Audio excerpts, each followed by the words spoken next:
ख़ान साहब के ख़िलाफ़ तो वैसे तो बहुत सारे केस हैं।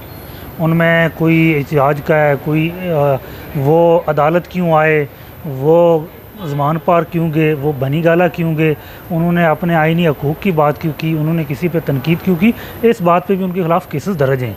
किसी को पुकारे जाने पे भी उनके ख़िलाफ़ केस दर्ज हैं। लेकिन आज जो केस था वो था साइफ़र का केस। अब उसमें सिर्फ ये था कि एक प्राइम मिनिस्टर के पास एक साइफ़र की ट्रांसलेटेड कापी आती है। अब वो ट्रांसलेटेड कापी जो है वो उनके जो मिलिट्री सेक्रेटरी है और उनका जो प्रिंसिपल सेक्रेटरी है जिनकी ज़िम्मेदारी थी उसकी हिफाजत रखना, अब उसकी गुमशुदगी का इल्ज़ाम जो है वो प्राइम मिनिस्टर पे लगा के एक केस दर्ज किया गया है, जिसमें प्राइम मिनिस्टर का रोल जो प्राइम मिनिस्टर के बजाय क्लर्क के तौर पर उनको लिखा गया है। तो आज उसके हवाले से अडयाला जेल के अंदर समाअत थी। आज बुनियादी तौर पे ट्रायल जो साइफ़र केस का जो ट्रायल है उसका बाकायदा आगाज़ की पहली तारीख थी।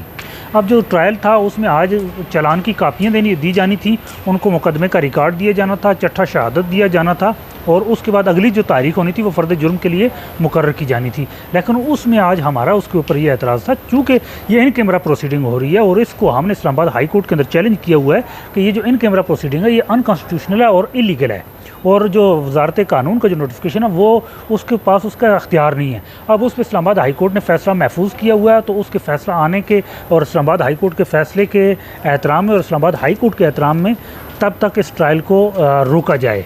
तो वो आज हमारी दरख्वास्त गई है। उसकी वजह से आज जो तकसीम नुकुलात थी ट्रायल के बाकायदा आगाज़ की जो पहली तारीख थी तो वो आज उस पर प्रोसीडिंग नहीं हुई और अब 9 अक्टूबर तक समाअत मुलतवी हो गई है। 6 केसेस जो थे वो सेशन कोर्ट इस्लामाबाद से और 3 दहशतगर्दी इस्लामाबाद से डिसमिस कर दिए गए थे 15 अगस्त को।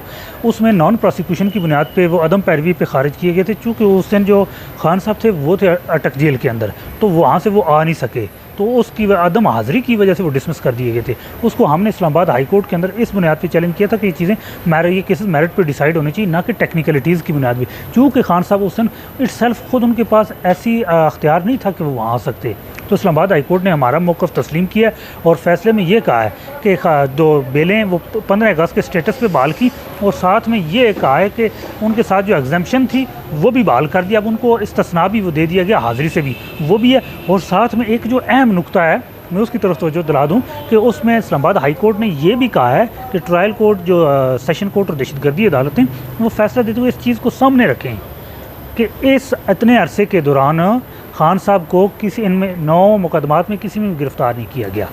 तो ये बेसिकली एक इंडिकेटर भी है जो सेशन और दहशतगर्दी अदालतें कि अब इन मुकदमात के अंदर अगर कुछ होता तो ये गिरफ़्तार कर लिया जाता। अब उन मुकदमात के अंदर कुछ भी नहीं है, तो इससे इंशाल्लाह हमें ये उम्मीद है कि ये हमारे लिए एक बेल कन्फर्मेशन का एक अहम आर्गूमेंट है और इस पर हम इंशाल्लाह आर्गूमेंट भी करेंगे।